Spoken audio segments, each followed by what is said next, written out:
오늘 본문은 예수를 그리스도라고 고백하고 삶의 주인으로 받아들이는 사람들이 공통적으로 살아가야 하는 길에 대해서 몇 가지를 알려주고 있습니다.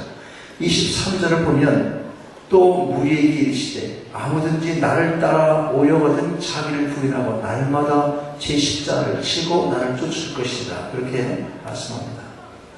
나를 따라 오려거든, 이 말씀을 좀 바꿔서 우리가 이해할 수 있어요. 나의 제자가 되려거든, 그렇게 바꿀 수 있습니다. 그러면 우리는 먼저 제자의 길을 가야 하는 것입니다. 자, 그러면 제자의 길은 어떤 삶을 가리키는 것입니까? 첫째는 자기를 부인하는 삶이에요. 예수님의 제자라면 나를 부인해야 합니다. 나를 내세우고 나의 주장을 고집하게 되면 예수님과 충돌할 수밖에 없어요. 당연히 예수님의 제자가 될 수가 없습니다. 그러면 나를 부인하려면 어떻게 해야 돼요? 어떻게? 간단해요. 예를 들어서 내가 살고 있는 이 집이 세상 법적으로는 내 이름으로 등기가 되어 있다. 그렇다 할지라도 이건 하나님께서 이 집의 주인이시다. 그렇게 생각하는 거예요. 그렇게. 그것이 나를 부인하는 겁니다. 또 내 아내나 남편, 내 마음대로 할 수 있는 사람이 아니라 그 이전에 하나님의 딸이고 그 이전에 하나님의 아들이고 내 자녀를 역시 내 아들 딸이기 전에 하나님의 자녀다. 그리고 심지어 내 목숨도 내 것이 아니라 하나님의 것이다 라고 분명히 믿고 고백하게 될 때 자기를 부인할 수 있게 되는 것입니다. 또 다른 예를 들면 우리가 다른 사람을 죽이는 살인죄가 되잖아요.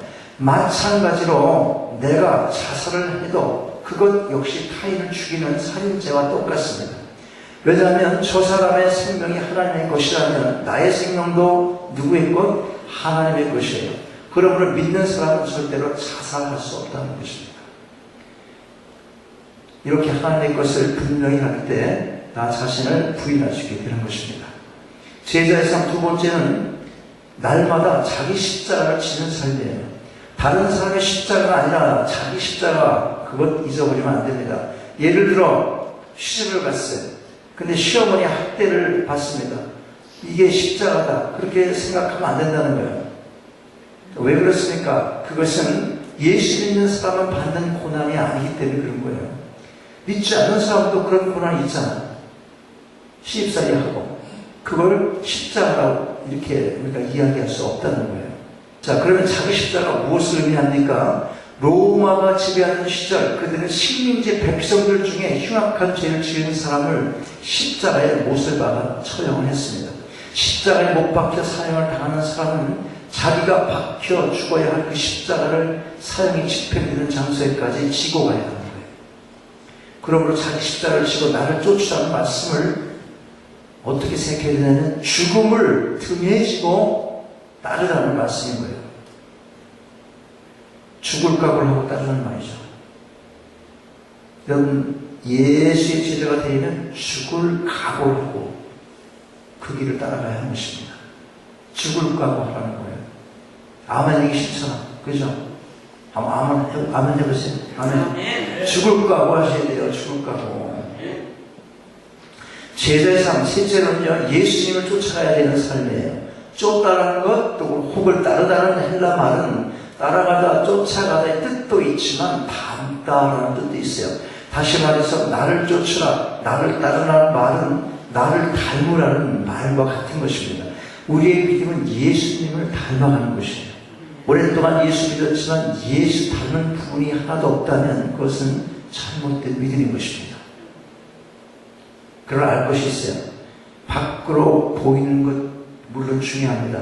그러나 그것이 내적인 그 변화가 없이 외적인 모양만이 그렇게 나타난다면 그거는 아무 의미가 없다는 것입니다. 뭐가 변해야 돼요? 보이지 않는 것, 내 속사람이 변해야 되는 거예요. 그렇다면 자동적으로 외적인 모습 드러나게 되어 있지 않습니까? 근데 사탄 닮은 형상 어때요? 잘 꾸미잖아. 사기치기 좋아하고 겉으로 드러낼 때 나이스하잖아. 속에는 다 갖고 있으면서 그런 속성이 인간에게 있죠. 내적인 변화가 반드시 필요한 것입니다. 교회당, 우리 교회당 옆을 보세요. 지금 교회 옆을 보면 생유리로 만든 창이 있잖아요. 이렇게 생유리. 저걸 생유리, 저 뭐라고 그래, 저거? 뭔가 하여튼 좋은 말이 있을 거란 말이죠. 저 생유리 제품에 대해서 아주 능숙한 기술자 한 분이 있었어요. 어떤 젊은이가 일하는 것을 지켜보더니 그 기술을 배우고 싶어서 견습공을 자원했습니다. 즉 제자가 됐어요. 1년이나 3년이 지나도 도무지 이 선생님만한 솜씨가 나오지 않는 거예요. 그래서 자신이 사용하는 도구가 좋지 않아서 지금 내가 이걸 그림을 그리고 있는, 저걸 만들고 있는 도구가 별로 좋지 않아서, 그러니까 뭘 얘기하는 거야? 나도 선생님이 쓰는 저런 도구만 있으면 저렇게 될 수 있을 거야. 그런 생각했어요. 그런 생각. 그래서 그걸 선생님 안 계실 때 살짝 자기가 사용을 해서 그림을 그려본 거예요. 저기에 놓을 그림들을. 그랬더니 어떻게 됐을까? 선생님이 쓰는 도구로 그리니까 잘 됐을까? 네. 그때 하도 안 되니까 이제 내가 선생님 이 도구를 썼습니다. 고백을 하고 물었습니다. 왜 나는 이렇게 잘 되지 않습니까? 똑같은 도구를 쓰고 하는데요. 그렇게 물으니까 나의 겉모습을 닮으려 하지 말고 나의 정신과 내가 그림을 그리면서 온 마음 다해서 바치는 이 정성을 본받아야 하는 걸세. 그렇게 말하는 거예요. 겉모습 닮으려 하지 말고 속을 본받으라는 말씀인 것입니다. 우리가 머리를 기른다고 예수님이 되는 것이 아니고 무리를 걷게 된다고 예수님을 닮는 게 아니죠. 얼마 전에 내가 무리를 걸어가는 사람 봤잖아. 무리를 걸어가. 무리를. 대단하잖아요. 그렇다고 해서 그 사람이 예수님을 닮았어요? 예수님 같이 그렇게 본성이 변한 건다. 근데 사람들은 보는 것을 따라가기 때문에 밖으로의 모습을 그렇게 추앙하는 거예요. 겉모습 아니라 속을 본받는 것입니다. 예수님의 마음과 인격과 삶을 본받는 예수님의 제자가 되고 그 제자의 길을 걸어가야 하는 것입니다. 자, 이제 큰 두 번째 뭐냐면 우리가 공통적으로 가야 하는 길, 그 길은 생명의 길인 거예요. 생명의 길. 우리가 생명의 길을 가야 하는 것입니다. 예수님께서 한 번은 이런 말씀하셨어요. 뭐냐면 두 가지 길이 있는데 한쪽의 길은 너무 좁고 험해서 그 길을 가려고 하면 고생이 훤하다. 그런데 거기 계속 가다 보면 문이 있는데 그 문이 너무 좁아. 그렇기 때문에 사람들이 그 길로 가게 원치 않아. 그런데 계속 그 좁은 길, 좁은 문으로 들어가 보면 바로 거기에 생명이 있는 것이다. 이렇게 말씀하는 거예요. 그리고 다른 한쪽 길, 또 한쪽 길 말씀합니다. 넓고 평탄한 그런 문.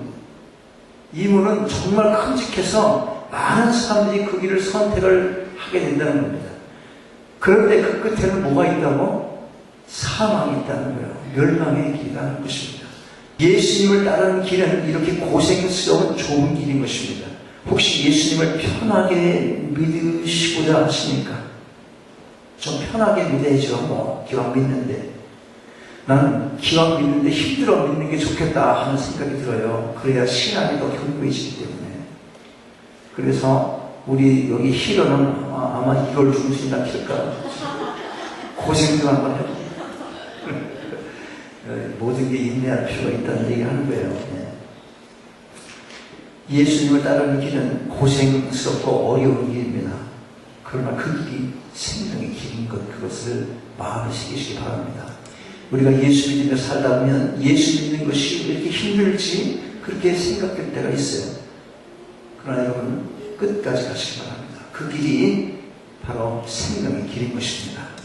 본문 24절에서 26절 같이 한번 볼까요? 다시 한번 읽겠습니다. 자, 이제 뒤틀릴 시간이니까 좀 같이 읽는 거예요. 누구든지 제 목숨을 구원고자 하면 잃을 것이요 누구든지 나를 위하여 제 목숨을 잃으면 구원하리라. 사람의 만일 온 천을 얻고도 자기를 잃든지 빼앗든지 하면 무엇이 유익하리요.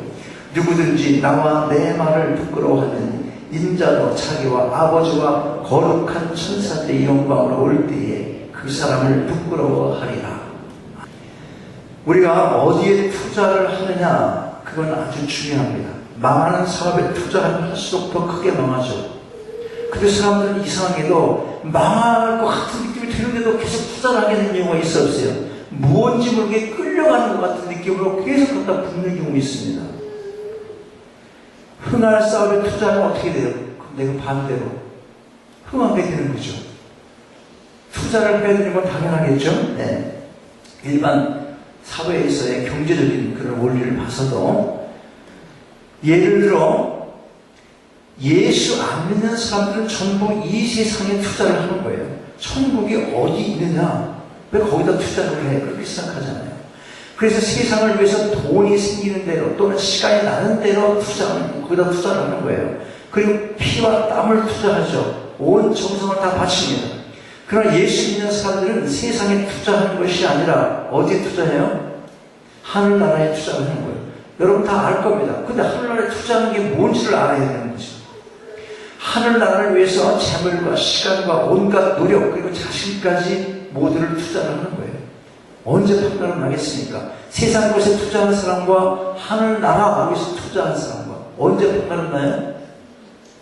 죽고 나서, 그죠? 죽을 때 이 세상에서는 표시가 나지 않습니다. 우리의 꼬린 지점은 죽는 날이에요. 죽는 시간이 바로 거기가 결승 지점. 거기가 판단을 나는 시점, 거기가 포인트예요. 거기까지 우리는 달려가야 되는 거예요. 그래서 하늘나라가 없으면 누가 망하는 거예요? 열심히 하늘나라에 투자를 했는데 누가 망하는 거예요? 그러면 우리가 망하는 거예요. 여러분 망하고 싶어요? 안 망하고 싶으면 뭘 믿어야 돼? 안 망하고 싶으면요 성경을 믿어야 되는 거예요. 성경에 뭐라고 말씀하세요? 분명히 하늘나라가 있다고 기록되어 있는 거예요. 그 하늘나라는 영원한 나라인 것입니다. 그래서 우리는 믿고 투자를 하는 것입니다. 믿음이 중요해요. 오늘 본문도 어떻게 하면 영생하고 구원을 얻는가에 대해서 말씀합니다. 우선 내가 내 자신에게 투자하지 말라는 것이에요. 하나님께 투자하고 예수님께 투자하면 예수님과 함께 천국에서 영생할 수 있다는 것이 본문에 내는 것입니다. 즉 예수께 투자하는 길이 생명의 길이다. 그것을 말씀하는 거예요. 죽음으로 끝날 세상 것을 위해서가 아니라 우리가 영생하는 하늘나라를 위해서 주님을 위해서 투자하실 수 있기를 바랍니다. 이것이 생명의 길인 것입니다. 아주 인색한 부자가 배를 타고 강을 건너가고 있어요. 그러다가 자칫 잘못해서 뭘 실수해서 강물에 빠졌습니다. 헤엄칠 줄 몰라서 이 배를 저을 줄만 알지 어떤 사고에 대비해서 수영을 배운 게 아닙니다. 죽을 수밖에 없게 됐어요. 모든 사람들 구경만 하고 발만 동동 구를 때 한 젊은이가 용기를 내서 물속으로 뛰어들었어요. 죽을 힘을 다해서 그 사람을 건져 주었습니다. 인색한 부자지만 내가 죽을 목숨 살려줬는데 고맙다는 말만으로 끝내기는 뭔가 모자란 것 같다. 그런 생각했어요.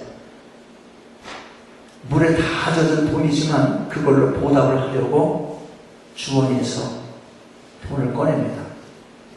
여기까지는 좋죠. 당연히 그래야 되겠잖아요. 그죠? 네. 그런데 그러다 보니까 큰 돈이 잡혔어. 다 젖었잖아, 돈도. 그런데도 펴보고 그게 큰 돈이야. 그러니까 다시 주머니에 넣었어요. 그리고 적은 액수의 돈을 가려서 꺼내는 거예요. 젖은 돈을 펴면서. 그 광경을 바라본 사람들이 막 욕을 하는 거예요. 저런 인간이 있어. 이러면서 막 그럴 거 아니에요, 지금. 다 줘도 모자를 파네. 뭐 그걸 큰 돈, 작은 돈 골라가지고 저 젖은 돈으로 저렇게 보고 있냐고 말이지. 민망할 정도로 욕을 해야 되는 거예요. 그래서 한 사람이 나서더니 말합니다. 그런 것 없어요. 저 인간 자기 인생 값을 저 정도밖에 값을 매기지 않는 사람이니까 신경 쓰지 마세요. 이렇게 말했어. 생명을 살려줬는데 그저 주머니에 있는 잔돈 볼거 다 줘도 천천한데 잔돈 몇 푼을 주려고 고르니까 여러분 어떤 사람이에요? 여러분 어떤 사람이에요? 네가 나 이번에 이것만 도와주면 내가 이게 모든 걸 다 줄 것 같아. 그렇게 말하죠. 실제 그럼 어떻게 해?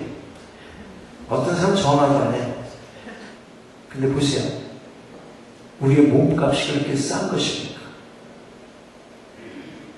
오늘 본문은요, 온 천하보다 귀하다 그렇게 말씀을 합니다.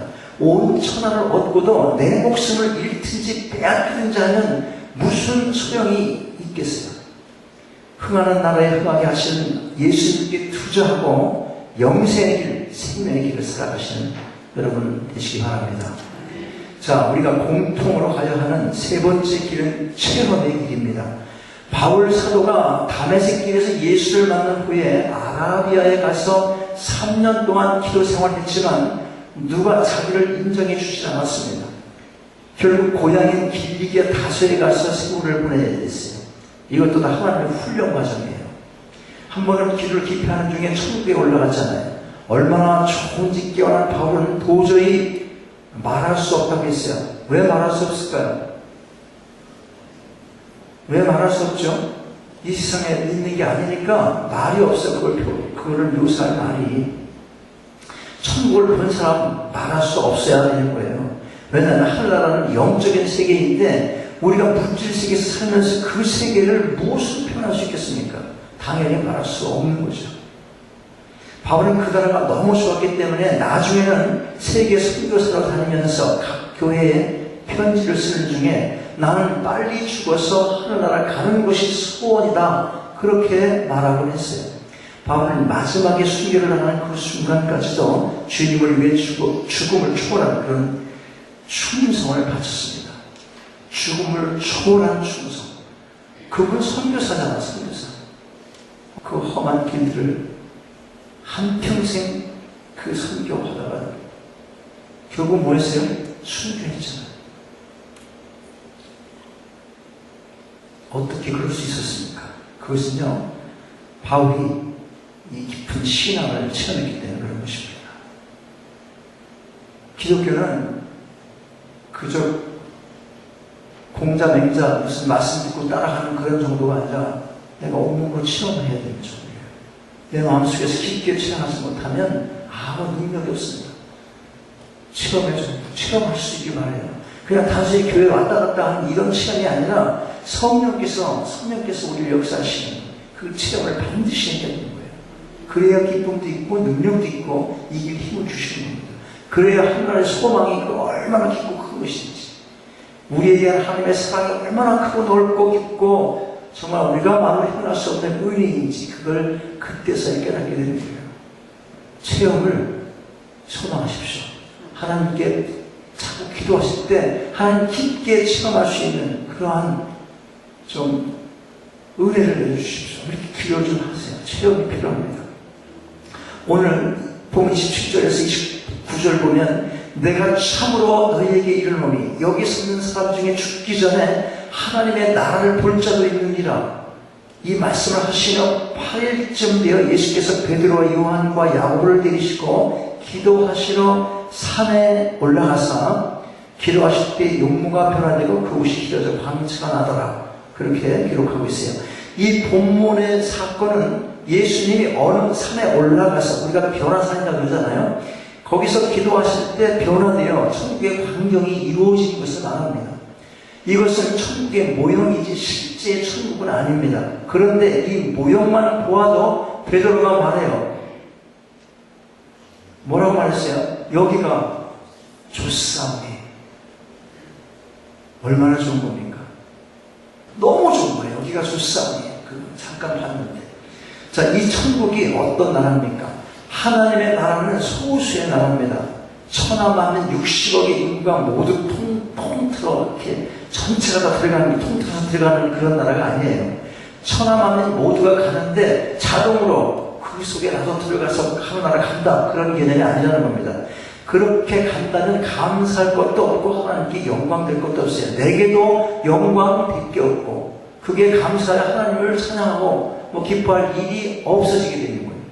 소수의 나라, 적은 거리가 가는 나라에 우리가 함께 갈 수 있다는 것, 바로 이것 때문에 우리가 감사한 거예요. 소수의 나라의 백성이 된 것을 인하여 여러분 감사하시기 바랍니다. 그 다음 천국은요, 예수께서 데리고 가시는 나라입니다. 제자들을 데리고 산에 올라가 천국의 광경이 이루어졌다고 했어요. 제자들이 스스로 간 것 아닙니다. 예수님이 제자들을 데리고 간 것이에요. 하늘나라는 내가 가는 것이 아니라 주님이 우리를 데려가시는 나라입니다. 여러분이 가고 싶다고 갈 수 있는 나라가 아니라는 거예요. 하나님은 우리의 공로가 아닌 예수의 의와 공로로 가는 나라인 것이죠. 철저히 뭐예요? 하나님의 은혜인 거예요. 은혜. 이 은혜를 모르면 아까 물에 빠져가지고 갱신이 살려줬더니 적은 돈 찾으려고 그 물에 쓰던 편안해서 그거 하는 거 여러분 그 잘 비교해보세요. 우리가 다 죽었던, 그죠? 이미 죽었던, 그런 태어날 때부터 죽었던 영혼 태어나는 거 아니에요. 근데 지금 살림을 받았다는 거거든요. 여러분, 만약에 이에 대한 기쁨이 없다면, 뭔가 신앙생활 힘없는 거예요. 맥 빠지는 겁니다. 온 마음을 다해서 내가 제자의 삶을 걸어갈 수 있는 소망 없어요. 여러분이 감격해야 되고, 내가 진실로 마음을 받아들여서 그 감사함을 자꾸 찾아가는 것. 첫사랑을 잊으면 안 된다. 그래서 성령은 계속 말씀해주고 있는 거예요. 구원받은 이 기쁨. 이것을 생각해 보십시오. 깊이. 자, 보세요. 마지막으로 주님이 기도할 때 용모가 변화되고 천국의 광경이 나타났다고 했어요. 주님이 만드신 천국이 주님이 만드신 천국. 사람이 만드는 천국이란 있을 수가 없습니다. 주님이 만들고 하나님이 만든 나라여야 진짜 천국인 것입니다. 여기서 우리는 영생을 하게 되는 거예요. 영생. 그래서 이때 베드로가 이 체험을 하고는 평생 목숨을 바쳐가며 순교하면서 주님께 충성을 바치게 되는 것입니다. 그가 베드로후서 1장에서 이 일에 대해서 간증을 합니다. 여러분, 오늘 우리는 본문 말씀을 통해서 우리가 그리스도인으로 살아가야 할 세 가지 길 정리합니다. 뭐예요? 제자의 길, 생명의 길, 실험의 길을 살펴봤습니다. 성경은 배고 익혀 지식으로만 남겨두라는 책이 아닙니다. 우리가 어떻게 이 땅을 살아가야 하는지를 가르쳐주고 있어요. 여러분 모두가 하늘의 멸류관 바라보며 끝까지 인내하며 참된 그리스도인의 길을 걸어갈 수 있게 되시기를 주의 이름으로 축원합니다.